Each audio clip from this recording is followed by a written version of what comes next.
Welcome to PPR podcast number 112, presented by the San Diego Strike Force. And Bowe, week one never sounded so good. The anticipation, Chase, has been there all off season. We're finally week one, so let's get right into our previews, not let the fans wait any longer. Yeah, I agree. Let's start with the game of the week. You know, not exactly a rematch, more like a rubber match because they faced off twice last year. Modern Day Catholic against Cathedral Catholic at Cathedral. You know, when we look back to last year, that first game, very close contest, but a very sloppy contest, as is what it usually goes like in week one. Right. A lot of penalties, you know, not exactly crisp game, but when we saw them match up again in the D1 semifinals, we saw a much closer game and a game that really did come down to the wire and Modern Day needing a stop in their own end zone.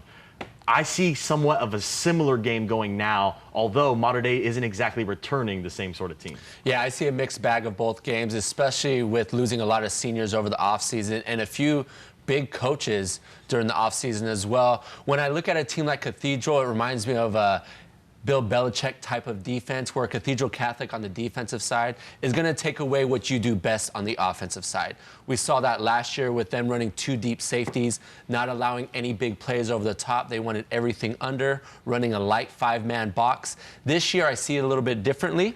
Because of the Modern Day strength is the running game. I believe there's going to be more bodies in the box. Maybe the safeties are going to play closer to the line of scrimmage, forcing that Modern Day offense to throw the ball. They were daring that Modern Day offense to run the ball last year, so I think the opposite this year for Modern Day, which means there's going to be a lot of pressure put on newly minted quarterback Cartel Purvis.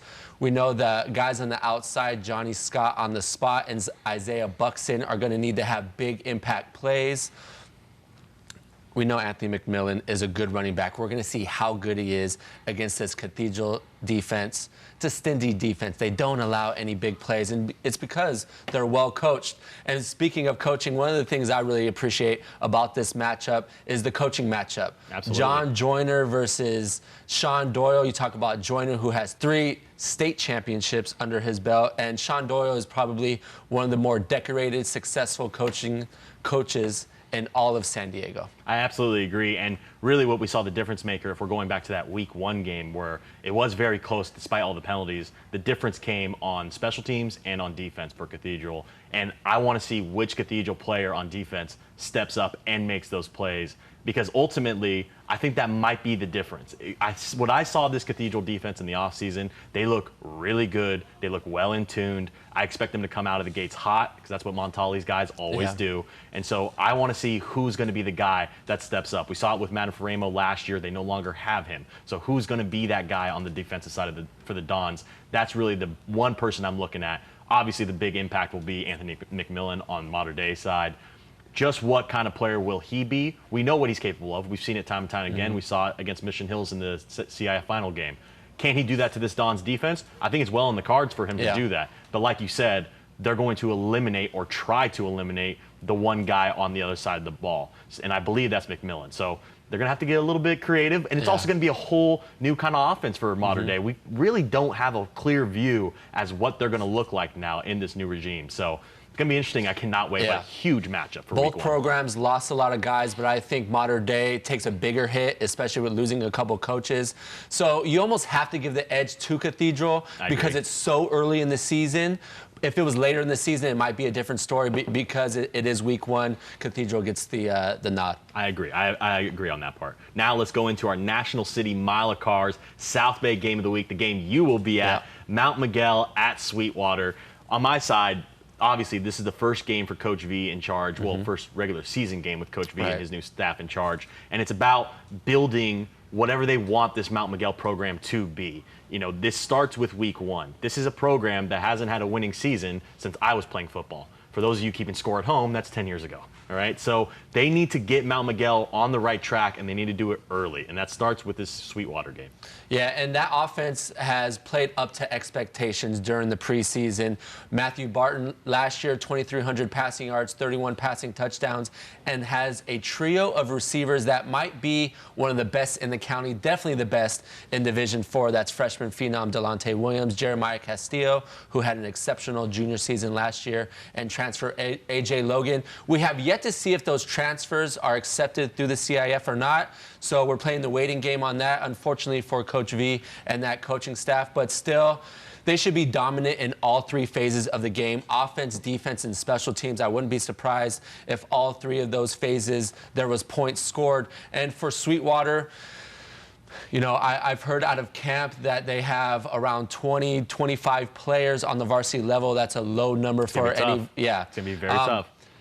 Fourth-year head coach Irvin Hernandez is going to get a great feel of the heart of this team, because this game has running clock written all over it, unfortunately. It could very well end up that way. But these Sweetwater guys, you got to go out there and play with heart, man. Yeah. Especially if the talk of the town is Mount Miguel. This is a good time to, you know, if it does come out a loss, that's one thing. But if you go out there and show that you can fight, that's something to build upon for the season. I agree. And I can't wait to see, you know, what that game looks like. Also, a couple other games out in the South Bay that we got some good ones that you'll be covering. Yeah. Coronado, Montgomery, you know, kind of touch on that for a little bit. Montgomery, Coronado, last season, week 1, 13-7. Nato takes the edge win. This year, well, last year, 2 Division 4 teams. Coronado was the division, or the 3 seed. Montgomery was the 4 seed. So closely contested matchup. Last season, I expect the same this season. 17 points could be a game winner in this one, a low-scoring contest. And on the other side, La Jolla Country Day travels to Chula Vista. Last season, Chula Vista was up 21-0 in the first half. La Jolla Country Day comes roaring back for a 30-27 win. Garrett Bassapizio had a 300-yard performance. He's gone this year. Jared Bangini is the best player on the field, but I do feel Chula Vista has the better depth. I see, you know, something along the lines of 24-17, 27-20 in favor of Chula Vista this year. I think it could kind of go either way. I think it is that close. Because when I saw La Jolla Country Day, they do look like they have a great squad, but there's just so many guys returning from that Chula Vista team. Yeah. That's going to be a great matchup. But now we move on to the North County Game of the Week. Used to be a Palomar battle. Now they're split up. One's in the Avocado, one's in Palomar League. Rancho Bernardo at Poway. Obviously, the big one is Eric Weddle's first game in charge of the Broncos. Kind of similar situation to Mount Miguel. What is this program going to become under Eric Weddle? And now it's the time to set the tone against a rival. And not just that, one that really kind of has a chip on their shoulder the way they ended last season. Going undefeated in the regular season for Poway, and then, you know, proving to everyone that we should be in the open. We should be there. I myself advocated for it. And then going against Carlsbad, and it's like, okay, they didn't live up to that level. Right. They have to have a chip on their shoulder going into this game. Obviously a rivalry as well. Some impact players, I think. One, you have a lot of guys returning for this Rancho Bernardo team. Not many stood out to where we're, you know, names across the county where everyone can recognize. But you're talking about wins over Mount Carmel and Del Norte. They obviously had big losses against San Marcos, Ramona, Torrey Pines, and Poway. But they have their leading receiver returning, their leading rusher returning, their leading scorer returning, their leading tackler returning, and their leading interceptor all returning. And those are Tanner Whitford, Jaden Bess, and we have Torrin Sellers and Josh Thompson. Those are the players that are returning for RB. That is something to build upon for Eric Weddle. So I want to see how they come out against this Poway team. If I see any upset in our game of the weeks, it's RB over Poway because of the impact players that you mentioned, and Poway losing a combined 2,000 rushing yards from 2 seniors and 31 rushing touchdowns. Connor Rath, we know him from last year. They're going to have to fill the void of nearly 250 rushes. That's the combination majority Rath, but they also had another senior running back in Gonzalez who had 400 rushing yards and 7 rushing touchdowns. Who's going to fill that void? Third-year head coach and Poway alum Kyle Williams has done an exceptional job with that program in his third year. First year, 5-0 in 2020, 7-4 2 seasons ago, and then, as you mentioned, undefeated last year and a tough loss in the Open Division semifinal game. But it's going to be filling that void for Poway. So once again, early in the season, because it's a team that has less experience, I think RB has the advantage. And what I appreciate most about this matchup, it reminds me of a SEC Big 12 tip-off challenge like we see in college basketball. We always talk about which league is better, and these are the games that decide that. I absolutely agree. And, while they did lose a lot of people for Poway, they still have a huge monster in the trenches in David Clifford. You're right. And when you see him play, just one of those nasty offensive tackles who loves to run block as well. Those are huge in the success of where Poway wants to go. Also, Tyler Alsop was great safety last year, was a wide receiver. They don't really throw the ball, obviously, but he's a great blocker on the outside as well. I think those could be two impact players. I kind of agree. I think this will be a lot closer, and I think RB has something to prove. Poway in the end might ultimately get the win, but I think this will be a very close contest. The Titans averaged 7.5 yards per carry on the ground as a team. Clifford, one of those mainstays, offensive tackle, one of the better ones in the county. It'll be interesting to see who fills that void, as I said, for Poway. And now we move on to the El Cajon Ford East County Game of the Week. San Diego High at Grossmont. Another theme here, Anthony Lawrence getting his first game in charge for the Grossmont Foothillers. When it comes to this Grossmont program, we've talked about it time and time again, it needs to have a rebirth, but really it just can't be what it was last year. It's okay if you lose. It's okay if it's not your year. You guys go 4-8. But when you don't get a win, and then there's 4 weeks where you don't score any points, and it's 49-0, 42-0, 55-0, that's the type of scenarios where kids start thinking about, do I want to play football? And that shouldn't be happening. And I think now that there's a regime change, San Diego High has got some really good players on their side. So this is by no means a favorable matchup for Grossmont. But they have to come out and perform. And they have to show that they want to grow this game and this program at the Grossmont High. I think when I look at the Cavers, this is the second season in charge for Sid Reed. Went 4-6 last year. Jaden Wade and Toulon Duncan, both two-way skill players, multi-sport athletes on track and in basketball. I think they provide enough for the Cavers to probably get this done because they're great on the outside on wide receivers and defensive backs. But I wouldn't be surprised if Grossmont gives them a little bit of a fight. And to be honest, Grossmont has to get going right now because the schedule does not get easy for them. They have a lot of tough opponents coming up. What I see in this game, 2 Division III teams that could be battling it out for that last couple spots in the playoffs. I agree. This could be one of those defining games that decides who makes the playoffs and who doesn't in Division III. Absolutely, and both teams that really need to get off to a hot start. It starts with this one, so not exactly desperation because it's week 1, but certainly one that they have to have circled as a must-win that might affect you down the line. Right. Now we get on to the City Game of the Week presented by Jersey Mike's, Point Loma at Madison. I'm calling this the chip on the shoulder bowl, and here's why.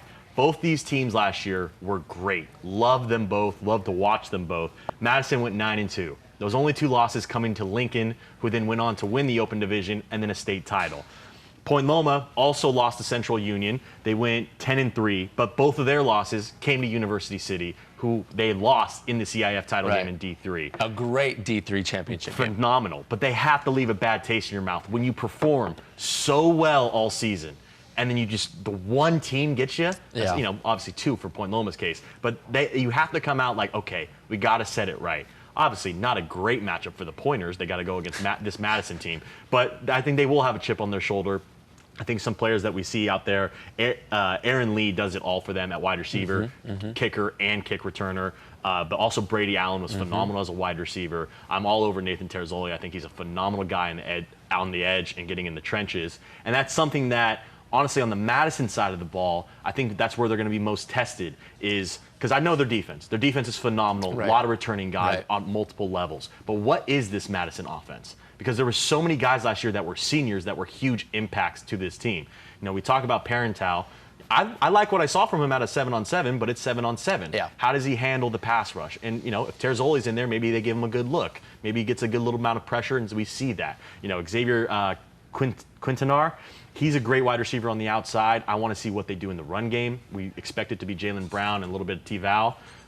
Funny enough, they're going against the Pointers. That's kind of what Point Loma did, a little bruiser back in there from a linebacker. So really, I want to see how this Madison offense looks. Because if they come out firing against usually a good Pointers defense, it might be a big season for Madison. What a great job Joel Allen has done. He's now heading into his 3rd year as head coach. Turned this program around after that 2020 debacle where they stopped playing as a program. And to take them in his 2nd year to a section championship game.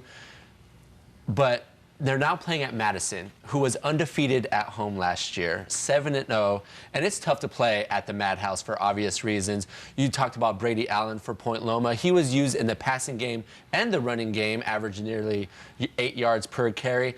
But Maxim Newbegin is going to have all the weight on his shoulders. He was their quarterback last year.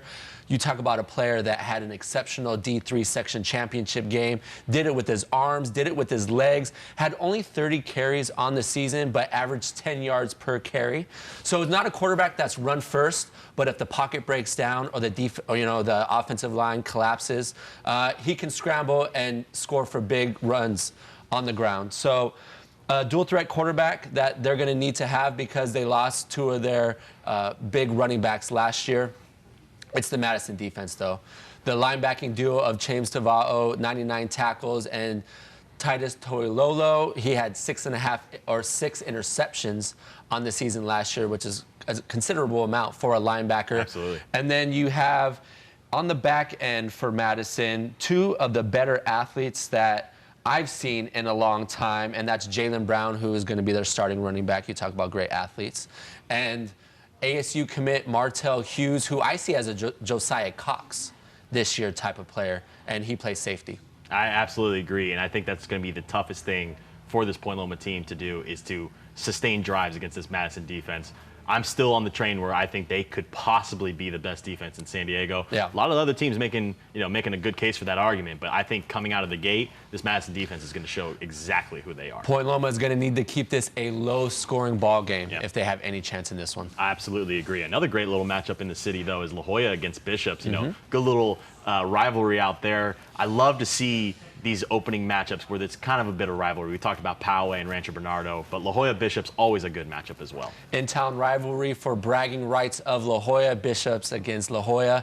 Both of these teams, we talk about rubber match, both of these teams split the last 2 season openers. Vikings getting the best of Bishops 42-3 2 seasons ago, and then Bishops getting the best of Vikings 28-7 last season.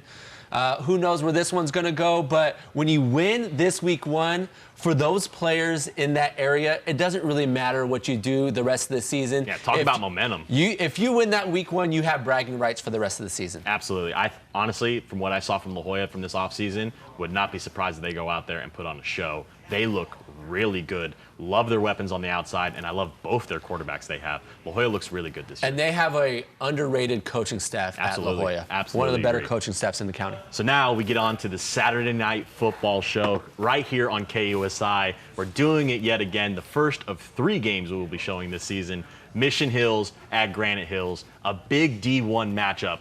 And I say big in multiple reasons. Obviously, big teams, big players, but big in the trenches. That was my takeaway when I watched these teams.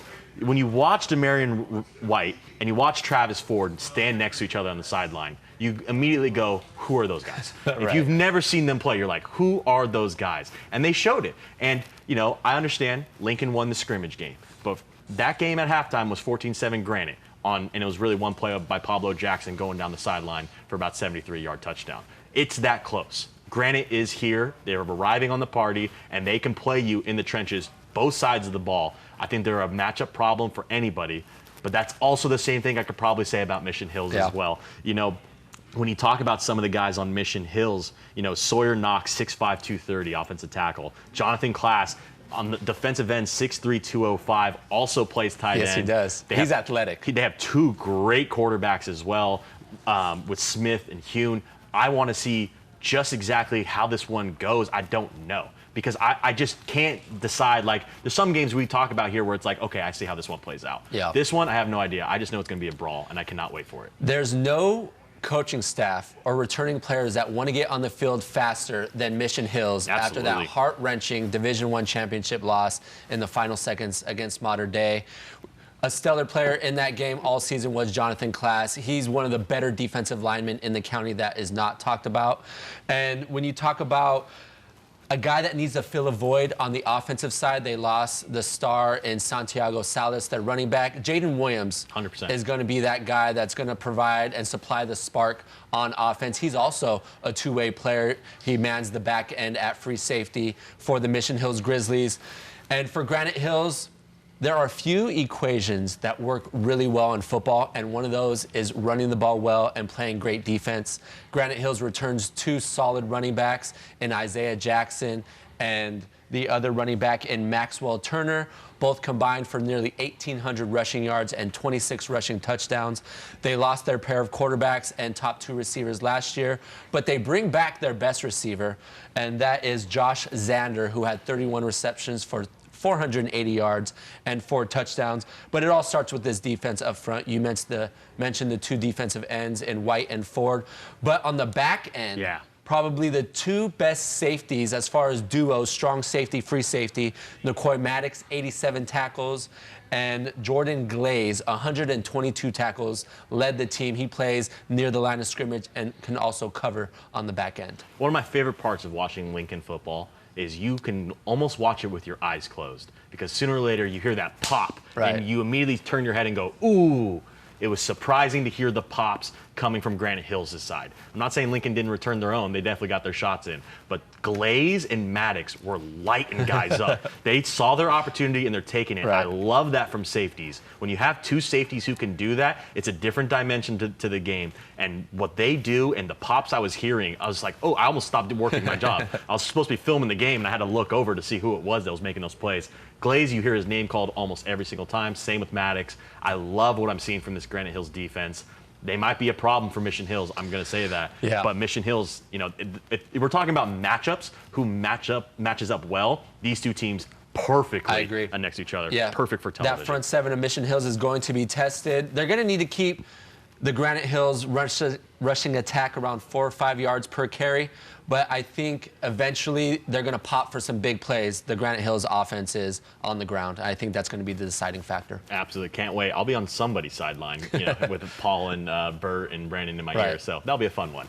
But now, those are really our biggest predictions and biggest previews for this upcoming week. Let's talk about what's further down the line. The Silver Pigskin Gala. Obviously, there's a big front runner, if we could say it. It's Julian Sane. You know, obviously, I'm not putting anybody on any sort of list until they play week 1 and we see how they play and perform. But I think we could say with confidence that Sane will probably find his way to the podium at some point. If you had to pick somebody else who might surprise you or maybe not surprise you to get on the podium, who are you going for?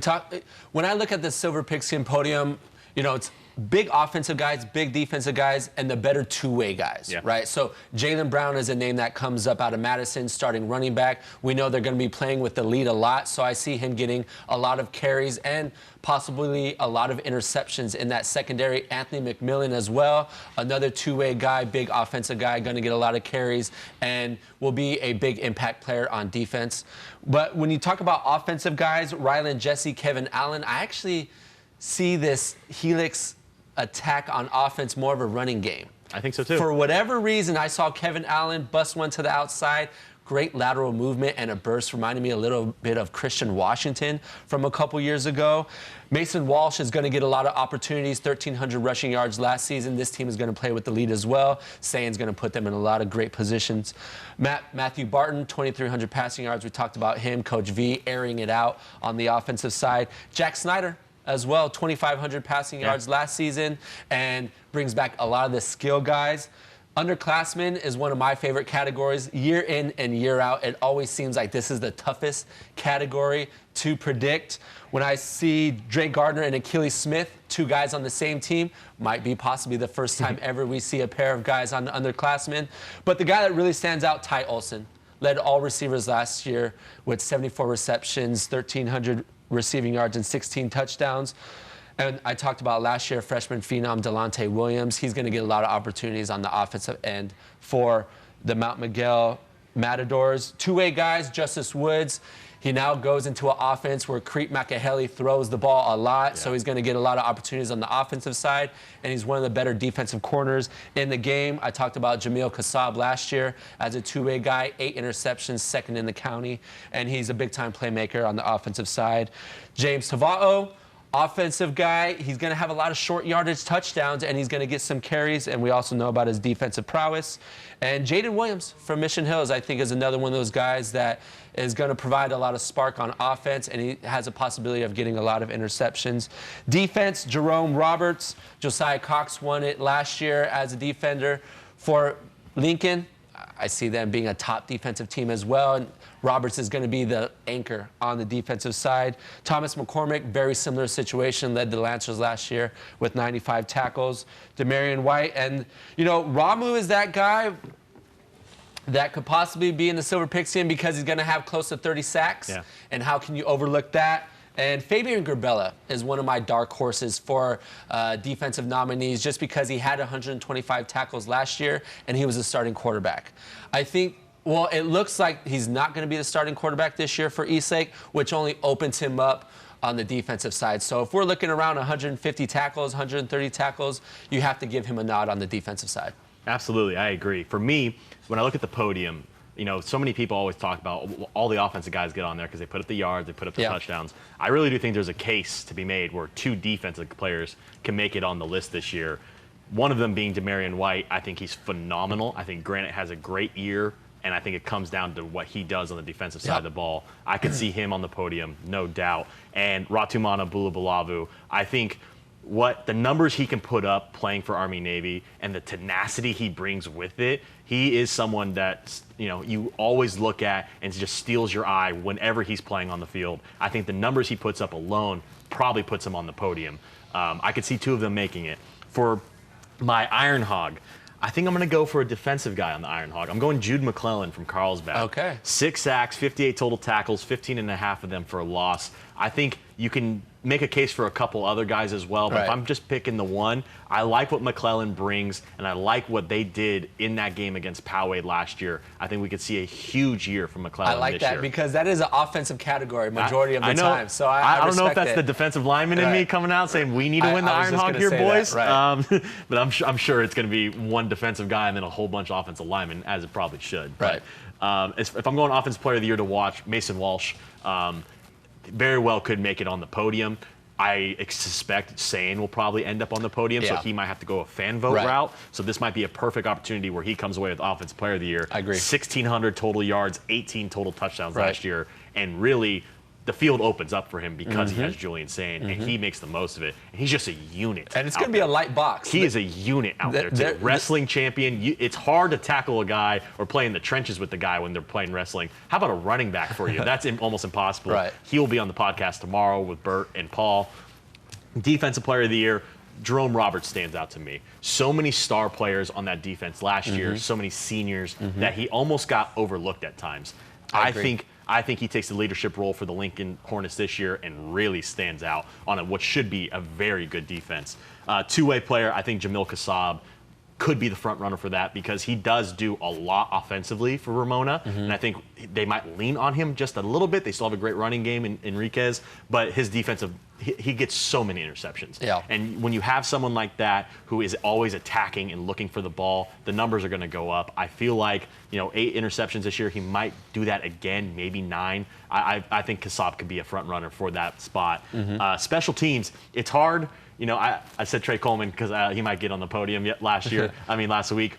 But I think I look at someone, it's got to come down to Aaron Lee because not only is he a great kicker, he's a kick returner as well. We've seen him take it to the house. So when you have that dynamic in your game and you're scoring touchdowns on top of getting 3 points for your team, it almost seems like a shoo-in to win that award. So that would be my pick for special teams. Underclassmen, obviously the hardest category because there's just so many good players, man. There's so many. I think Achilles Smith Jr. probably is going to be the front runner because of his impact he's going to have at Lincoln this year. But it's hard not to go with my guy, Isaiah. They call him Pablo Jackson from Granite Hills. His impact on the field is so substantial that when Maxwell Turner comes on, they move him to slot. That he is our Christian McCaffrey. That is who he is. He's a hard-nosed running back for how small he is. He's quick and shifty. He's going to have a massive role for this Granite Hills offense. And honestly, I liked what I saw from Zach Benitez in the game at quarterback. We always talk about what are they going to do without Tomasello and Parlon, but I think it's going to go through Pablo Jackson for Granite Hills. Yeah, I agree with all that. I think that's all very well said. And then last little notes here, we got a couple teams traveling out of town.